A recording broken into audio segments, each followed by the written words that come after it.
이 시간에는 드론 비행에 대한 올바른 이해와 최근 늘고 있는 또 개인형 이동장치 사고와도 관련해서 오늘 12월 예고된 개인형 이동장치 개정 내용도 자세히 알아보겠습니다. 자, 소개합니다. 중부경찰서 경비교통과의 이동원 과장님 직접 나와주셨습니다. 안녕하십니까? 안녕하세요. 만나서 반갑습니다. 네, 환영합니다. 네, 감사합니다. 자, 오는 길에 길이 막히진 않으셨어요? 좀 여유 있게 왔습니다. 생방송이라 네. 해서 좀 여유 있게 왔습니다. 감사합니다. 자, 드론 얘기를 좀 해볼 텐데요. 드론 아무래도 이렇게 비행해야 되니까 넓은 곳에서 해야 되잖아요. 네, 그러다 보니까 뭐 공항이 있는 이 중구에서 비행하는 일들이 많다고 하는데 네 맞습니다. 관련된 신고 건수가 어느 정도 돼요? 저희 인천 중부경찰서에 지난 10월 한 달 동안 불법 드론과 관련한 1, 2 신고가 23건 접수되었습니다. 네. 그중 대부분이 사전에 승인을 받지 않고 취미 활동 또는 영상 촬영 목적으로 드론을 띄운 사례가 많았습니다. 그렇습니다. 자, 여기서 궁금한 건 이 불법 드론 때문에 어떤 피해가 있는지 구체적인 피해 사례를 좀 알려주세요. 네, 지난 9월 24일 인천공항 대테러 상황실에 드론 탐지 시스템이 설치되어 있는데요. 네. 설치 후 이틀 뒤 인천공항에 도착 예정이던 항공기 5대가 불법 드론 비행으로 인해 김포공항으로 회항하는 일이 있었고요. 예.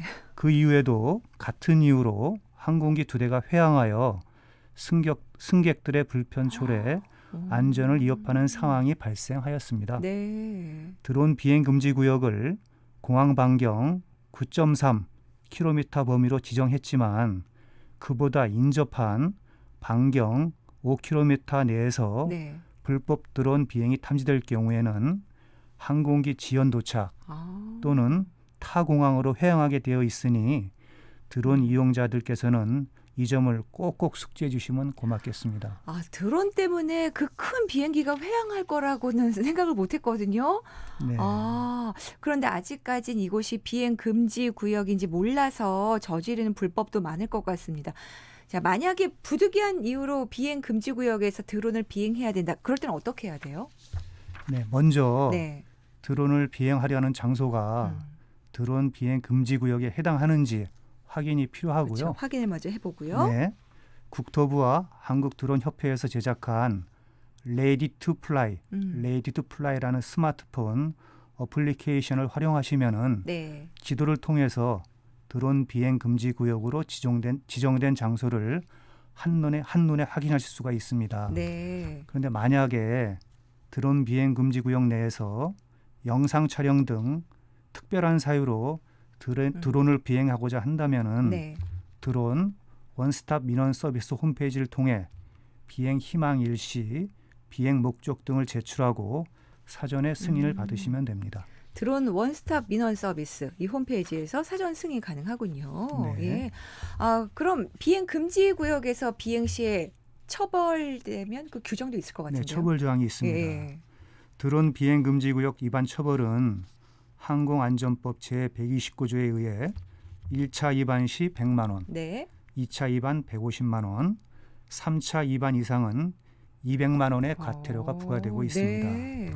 이렇게 드론 뺑소니, 항공기 충돌 우려 등 네. 위험 사례가 지속적으로 발생하고 있어서 국토부에서는 내년부터 드론 실명제를 시행할 예정입니다. 네. 드론 최대 실명제. 이륙 중량 네. 2kg 이상 드론 소유자는 비행 경력과 필기 실기 시험을 통해서 기체 신고를 하도록 되어 있고요. 네. 250g 이상 소형 드론 조종자는 사전에 온라인 교육을 받도록 하는 제도입니다. 아, 그렇군요. 뭐 교육이나 실명제 필요해 보입니다. 비행기가 지금 막 회항하고 이렇게 불편을 겪을 정도면 네. 예, 교육 더 필요할 것 같고요. 그리고 드론 비행 금지 구역에 대한 홍보도 좀 더 많아져야 될 것 같아요. 네, 맞습니다. 예. 먼저 공항 반경 9.3km 범위 내에서는 네. 드론 비행 금지 구역 안내 홍보물이 설치되지 않은 지역이 많이 있습니다. 아, 그래요? 대표적으로 네. 을왕리 해변과 무의도가 그런데요. 아, 이곳에 안내 표지판 추가 설치를 인천공항공사에 인천 영종대교 톨게이트 전광판에 인천공항 반경 9.3km 이내 드론 비행 금지 안내문구 자막 송출을 요청해 놓은 상태입니다. 네. 또한 한국 드론 협회와 드론 동호회 교육원을 대상으로 회원들이 비행 금지 구역 내에서 사전 승인을 받지 않고 드론을 비행하는 일이 없도록 사전 안내를 하고 있습니다. 네, 그렇습니다. 자, 을왕리 해변 무의도 여기 드론 날릴 수 없는 금지 구역입니다. 이거 좀 알아두셔야 되겠습니다. 뭐 다양한 방법으로 안내를 하고 계시는데요. 이번에는 요즘 너무 심각한 문제로 떠오르고 있는 개인형 이동 장치 얘기를 좀 해보겠습니다. 지금 이 이용자는 급증하는데 뭐 법률도 명확치 않고 그래서 이제 12월에 개정이 되죠. 네. 예. 네. 어떤 내용인지 이 내용을 다시 한번 좀 정리를 해주시죠. 네. 금년 12월 10일부터 네. 원동기 장치 면허 없이 이용하실 수 없고요. 네. 하지만 13세 미만 어린이는 이용이 금지됩니다. 네.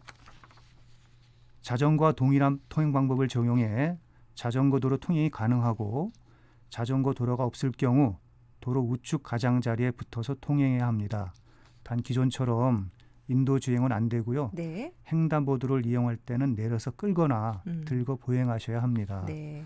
또한 자전거와 동일한 운전자 주의 의무를 적용해 자전거용 인명보호 장구인 안전모를 착용해야 하나 네. 미착용 시에 범칙금 부과는 없습니다. 음주운전 측정 수치 0.03% 이상이면 범칙금 3만 원, 네. 측정 불응 시에는 10만 원의 범칙금이 부과됩니다. 그렇군요. 그리고 개인형 이동장치에 동승자를 태우고 운전한 행위에 대한 우려가 지속적으로 제기되고 있는데요. 네네. 그래서 동승자를 태우지 못하도록 승차 인원이 제한되는 근거 규정이 신설됩니다. 네, 그렇습니다. 그래요. 2명 같이 타다가 같이 사고 난 경우 많이 봐서 동승자 태우지 못하도록 하는 이 규정 신설된다는 건 좀 반가운 얘기네요. 네. 자, 오늘은 여기까지 함께하겠습니다.